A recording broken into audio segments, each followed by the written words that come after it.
គាត់ការដែលគាត់ធ្វើខ្លួនហ្នឹងគឺគាត់មិនមែនធ្វើដើម្បីប្រុសផ្សេងទេគឺគាត់ធ្វើដើម្បីលើកមុខមាត់ប្តីរបស់គាត់ហ្នឹង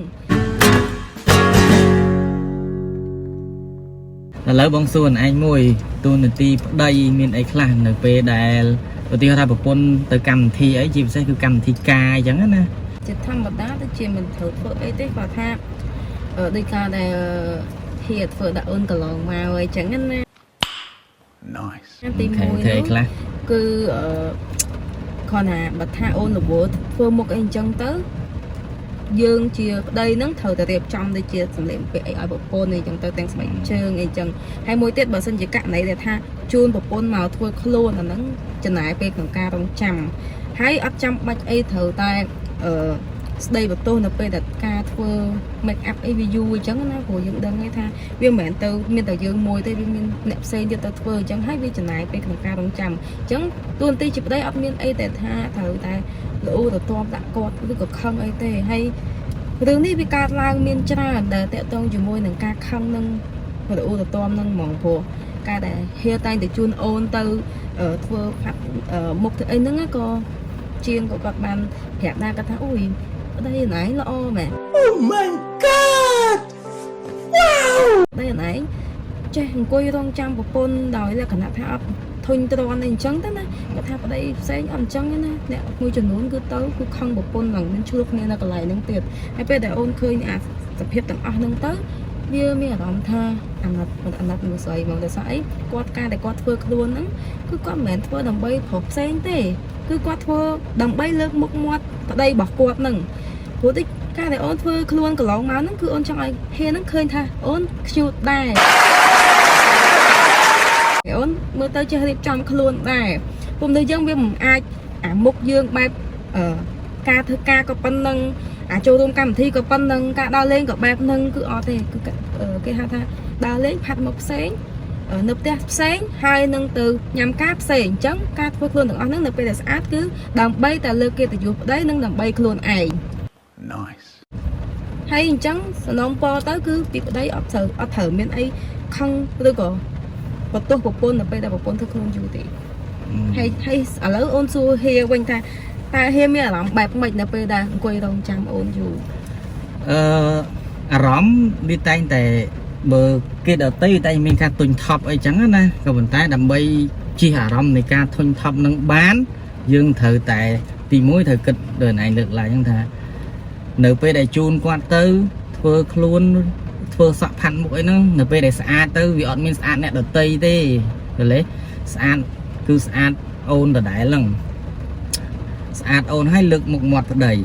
ទៅណាមកអូប្រពន្ធនេះតែងខ្លួនស្អាតផាត់មុខឲ្យស្អាតអីចឹងណាអ្វីដែលសំខាន់បំផុតគឺចិត្តនឹកផងត្រូវអត់ធ្មត់អញ្ចឹងត្រូវគិតថាការរងចាំនេះគឺមិនមែនជាការរងចាំដែលអន្ទះអន្តែងទេជាការរងចាំមួយដើម្បីឲ្យស្អាតសម្រាប់គ្រួសារយើងអញ្ចឹងណាអ្នកប្រពន្ធយើងសម្រាប់ខ្លួនឯងដែរចុះបើយើងទៅចាំយូរទៅមុខអាមេរិកគេហៅមុខអាមេរិកក្រោយមើលណានឹងអត់ស្អាតដដែលហ្នឹងទៅពេលហើយមកទៅពេលគ្នាតែងខ្លួនរៀងស្អាតទៅគ្នាតែងខ្លួនរៀងស្អាតទៅមកដល់ថាគ្នាឬក៏អង្គុយយូរធុញថប់ថាគ្នាយូរម៉េះតែអារម្មណ៍វាអត់ល្អដូចគ្នាដែរអញ្ចឹងវិធីសាស្ត្រវាអត់មានបានគ្រាន់តែយើងទី1យើងអត់ធ្មត់នឹងការរងចាំ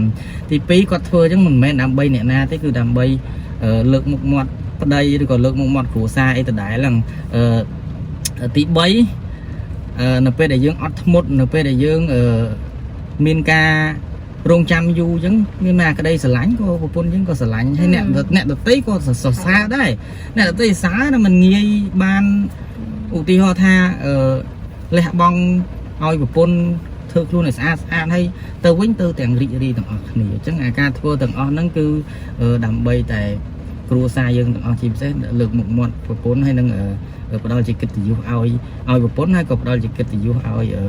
ខ្លួនឯងខ្លាំងហ្មងយើងនិយាយចឹងមិនថាស្រឡាញ់ប្តីទៅថាស្អាតសង្ហាឬមកក៏ស្រឡាញ់ប្រពន្ធទៅស្រីស្អាតទេមិនចឹងទេតាមពិតទៅមនុស្សយើងក៏យើងអាចយកស្ត្រីណាដែលមិនសូវស្អាតដូចខ្ញុំជាដើមខ្ញុំអត់ទៅស្អាតអីទេគាត់ថាពេលរឿងខ្លះទៅយើងមិនដឹងតែខ្លួនឯងវាមិនសូវស្អាតយើងមានតែការតុបតែងហើយក៏មិនតុបតែងហួសហេតុអីពេកដែរគាត់ថា គេហៅថាចេះរៀបចំខ្លួនហើយការរៀបចំខ្លួនចេះស្លៀកពាក់ណាដែលចូលកម្មវិធីចេះស្លៀកពាក់ណាដែលយើងសម្រាប់ដើរលេងហើយយើងដឹងថាខ្លួនឯងមានចំណុចណាដែលយើងអាចពាក់វាអីបានយើងក៏គួរតែមើលដូចគ្នាដែរថាយើងអាចពាក់សិចស៊ីដូចគេបានអត់មិនចេះតែឃើញគេស្លៀករ៉ូបស្អាតយើងចង់ទៅស្លៀករ៉ូបដូចគេដែរយើងឃើញគេអីស្អាតយើងចង់ធ្វើដូចគេអត់ទេយើងត្រូវមើលខ្លួនឯងហើយយើងតែងតែសួរប្តីថាអូនស្លៀកអាហ្នឹងស្អាតអត់ហើយប្តីខ្លះមួយចំនួនពេលតែសួរបែបហ្នឹងគឺអូយធន់ណាសួរច្រើនណាស់តែពាក់អីពាក់ទៅតែបើចំពោះគាត់ពេលដែលខ្ញុំសួរគឺគាត់តែងថាអត់អីអូនស្អាតតើទៅមើលគាត់ថាអត់ស្អាតគាត់ថាណៃត្រូវដូរពាក់អាផ្សេងទៀតមើលហ្នឹងគឺគាត់ផ្ដើមមកឲ្យយើងវាបែបហ្នឹងហើយបែបហ្នឹងអញ្ចឹងហើយវាធ្វើឲ្យអារម្មណ៍ខ្ញុំក៏វាសុបាយចិត្តដែរទោះបីជាដឹងហើយគាត់ដឹងថាស្លៀកទៅវាមិនសមដោយសារយើងវាឡើងគីឡូអីអញ្ចឹងក៏គាត់មិនទៅប្រអាប់បន្ទោសអីយើងដែរគឺមានតែពាក្យលើកទឹកចិត្តយើងអីអញ្ចឹងទៅចឹងអាហ្នឹងសំខាន់ណាស់បើសិនជាយើងអត់យកចិត្តទុកដាក់ទេវាមានតែអារម្មណ៍មួម៉ៅហើយអារម្មណ៍ខឹងគ្រាវក្រោធគ្នាទៅវិញទៅមកអញ្ចឹងឯងហើយការធ្វើបែបហ្នឹងវាបន្ថែមក្តីស្រឡាញ់ត្រូវអត់ហ្នឹងហើយនិយាយរួមទៅអត់ដឹងថាហៀបមានអារម្មណ៍បែបណាចំពោះអូនតែបើអូនកាន់តែ sweet ជាមួយគ្នាបែបហ្នឹងកាន់តែចំណាយពេលនៅជាមួយគ្នាបែបហ្នឹង